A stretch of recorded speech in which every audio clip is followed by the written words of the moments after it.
This video will show you how to change the die film on your Magicard Enduro. Lift the lid of your printer by pulling up from the front. Remove the used die film and dispose of responsibly. Remove the tacky cleaning roller from the back of the printer. Take your new die film and replacement tacky roller out of the box.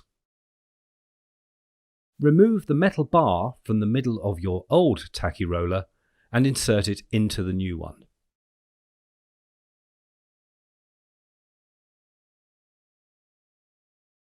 Place it back into position with the arrow on the protective layer facing forward. You will know it's in place when you hear a click. Remove the protective layer from the spool by gently pulling on the yellow tab. Next, remove the die film from its packaging.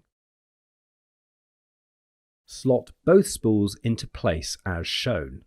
Make sure the blue spool is towards the back of the roller and the white towards the front, and that the film is running across the top of both spools. Now close the lid until it clicks. The screen will read "Ejecting card" and return to the main menu.